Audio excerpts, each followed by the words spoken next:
with my buddy here. He doesn't want to be on camera, but we're gonna have a little conversation. And I think a lot of you guys will be able to relate to this.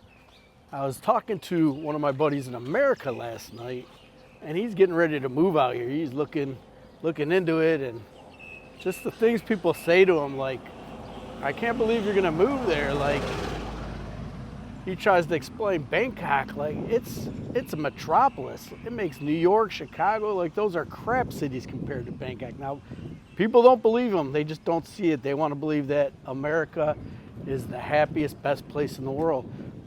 But I got a question for you guys, and we're going to discuss it a little bit.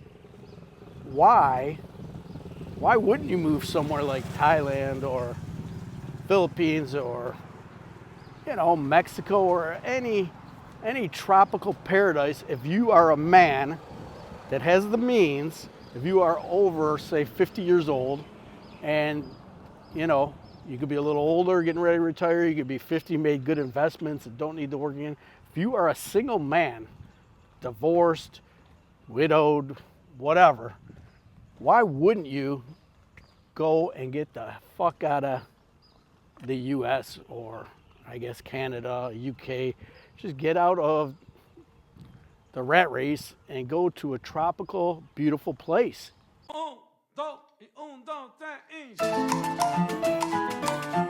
We're going for a little walk here. I'll show you around a little bit. I'm out near Chichen, but a different temple complex that has some great paths for walking. It's beautiful, and just wanted to talk about this a little bit.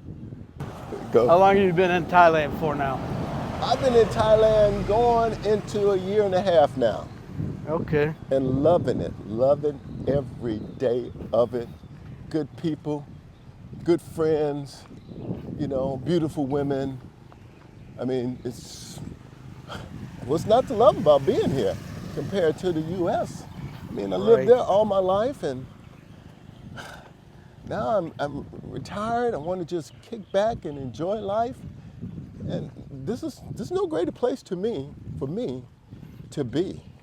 So, any single guys still in America? I mean, we know some that come and go, and that makes sense. Some people have some things going still, like our friend, one of our friends, he coaches some sports and plays a lot of golf, and he likes to be there, during those seasons, the spring, summer, and then he comes out here in the winter. Man, I understand that. People have hobbies, people have things, but if you're just one of these guys that's kind of, I don't know. I think it's a couple things that stop people from traveling and going different places. And one of the top things, I think the reason is because they've never done it before. The fear, right? The fear unknown. of it, the unknown. They've only been in America, and because America is so big, you can travel to all the states. They feel like there's no greater place to be. But for anyone like myself, I mean, I was in the military. I'm retired. I've seen different places. I mean, I used to be this kid on the block in Chicago where I didn't think anything was better than Chicago. I didn't think anything was greater than that. And when the Air Force grabbed me, picked me up, the first place they took me was to Japan. And I was fighting to go there. I mean, I was doing everything against going there, right? Against going there. I did everything I could to get out of that assignment. I signed up for the dog handlers program, got bit by a dog while in the dog handlers program, and they gave me orders to, Kadena Air Force Base, Japan. I said, oh no, I got a fear of dogs, when I really didn't, but that's what I was telling them. Right. And I ended up seeing this psychiatrist, and that dude said, what is wrong with you? And I said, hey, I just don't want to go overseas. I want to stay in America. And he said to me, well, you whatever orders you get next, you're going to take them, but you won't have a dog with you. And they gave me Yokota Air Force Base, Japan. I get to Japan, and oh my God, Greeny, I'm telling you, I did not want to leave. They had to put me out of Japan. I loved it so much. Did not want to leave. I think the media in America, just everything, they brainwash you that this is the place to go, Agree. And you just, it's it. Everything you need. It's the greatest place. Recently, I read an article, and it's about the 20 happiest countries. And America, for the first time ever, dropped out of the top 20 happiest countries. And so it's not just like us, like, you know, people are seeing this, like they're just not, you know, that's with the inflation and the way everything is, they just aren't happy anymore. You know, you come out here and Jesus Christ, I had well, I went and bought some steaks the other day and cooked them fillets. It was $4 for these 2 little fillets that were really nice. Bok choy. I mean, the whole dinner I made, and this is cooking. It's cheap to eat out. You know, obviously, it cost me $5, and I had fillets with bok choy.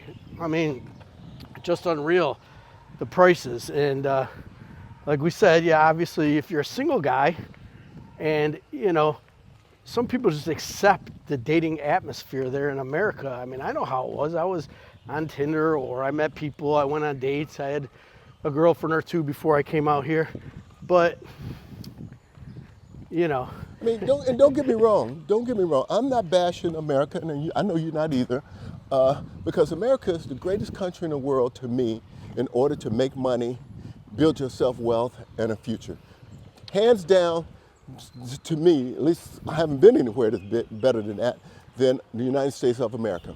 But when it comes to personal happiness, relaxation, love, all those things, I think America have competition outside of those walls.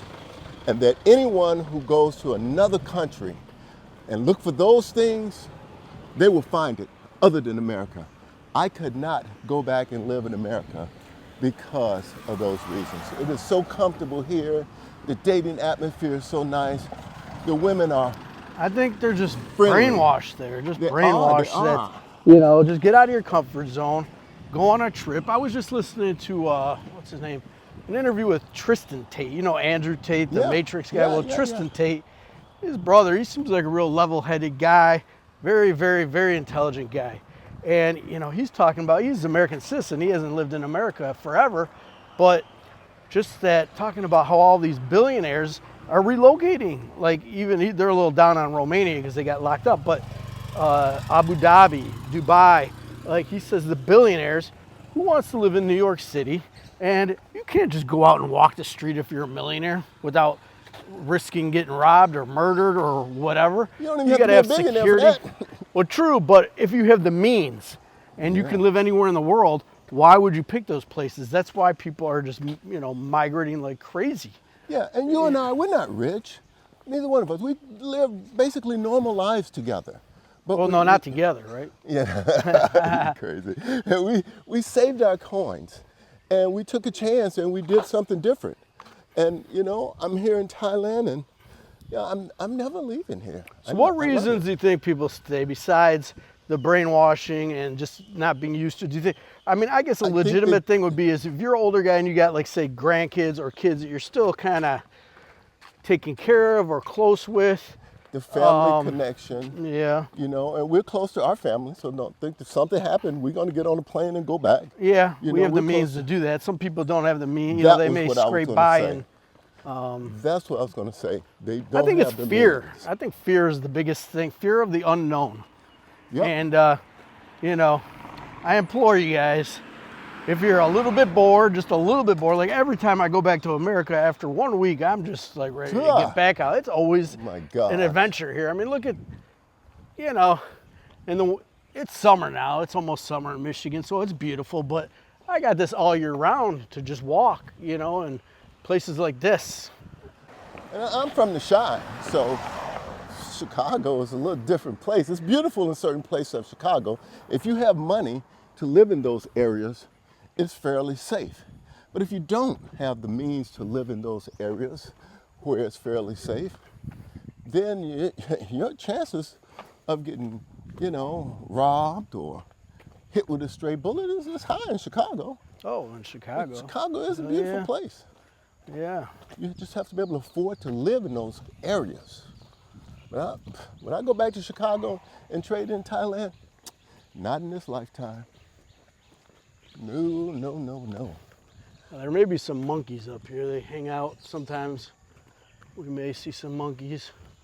The women are friendly, submissive, feminine. Who would want that? Come on, you could have the women in America that are Oh my You know, God. they want to run, you know, maybe some guys just don't like, they want somebody to run their life for them and be their boss. I don't know. Like, you know, maybe they breastfed too long and always want that woman that's going to be in charge. The last woman I even Maybe. tried to approach in America looked at me like I had just, you know, slapped her. You know, just. Well, you sure you didn't just grab her ass or something? No, I just said, hey, and she looked at me like, why are you talking to me? Right, and that don't happen here.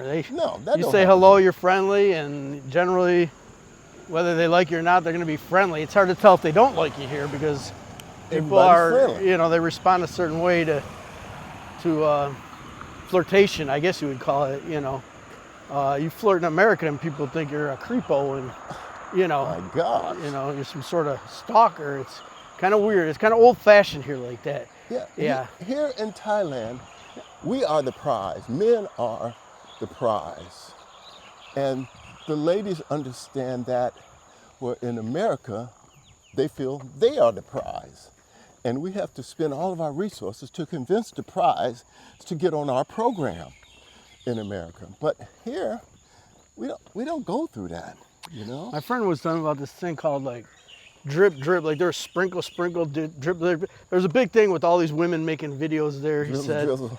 he drizzle something where he said, you know, the women are all, they talk shit. Oh, you're only taking me to Cheesecake Factory? No, you need to take me to spend at least $300 on dinner on a first date, and just talking all kinds of shit. And these guys are starting to fire back. And what do they call it? Drizzle. Yeah, they're like, that's getting to be a movement now. Like, no, we're going Dutch. You pay for you, I pay for me. Or you pay for the second date, I pay for the first date. Or you pay for the first date, I'll pay for the second date. And these women are not liking that at all.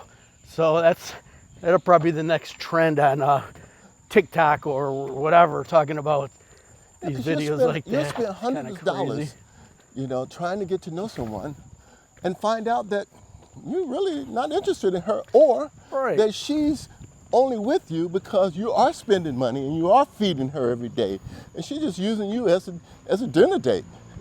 Right, which is fine, but you don't need to be spending that much to meet somebody to know what's going on. Like here, generally, if I go meet a lady, usually it's going to be in the daytime for coffee, maybe a snack. Like that's just how I do it. Like I couldn't even imagine some chick expecting me to take them to some fancy place on our first date when I just met you or haven't even met you. Maybe it's an online thing where we haven't even physically met each other. Like, oh, hell no. And you might have spent $7 on that date. Right. You know, it's just unreal how different it is, and the people are, and the women are. And again, I'm not hating on women in America. I'm just saying it's just a different style of get to know them in America. And that style of getting to know them is very expensive. When you find out you spend all this money and you don't even like the person, or they don't like you, don't even talk about sex. Oh my gosh. Yeah, it wouldn't be, could be a different league out here. I don't know. That's what I heard. I would know. I don't mess around with anybody, but you know. And I respect all women because they want the best man. They want to be with the best man in their life, and there's nothing wrong with that. But we as men, we want the best woman also. And that means a woman has to get on our program. So guys, tell me, like, why, like, if you've seen videos of other countries and you know, like, oh, it's so much cheaper and I could do all these things and enjoy the ocean or mountains or whatever you want to do, why wouldn't you explore a place like this? Is it fear of the unknown? Is it medical? Like, people are worried about, well, if I go somewhere and I get sick, you know. Bangkok Pattaya, great hospital. Yeah, and it's Bowman so Grad cheap. in Bangkok, rated number 8th in the world for its medical treatment. Yeah, I mean, and even if you got the cheap insurance policy here, like $2,000 a year or something, maybe $2,500 a year, like you're not even gonna use it because you go there for something that could be like $6,000 in America, it may cost you $150 here. You just pay cash, whatever, no problem. Absolutely. What other reasons why people wouldn't do it? Just, I don't know. Anyways, yeah, you guys leave a comment. Let me know what you think. You think coming to a place like this would be cool? Or are you scared? What are you scared of? Let me know in the comments.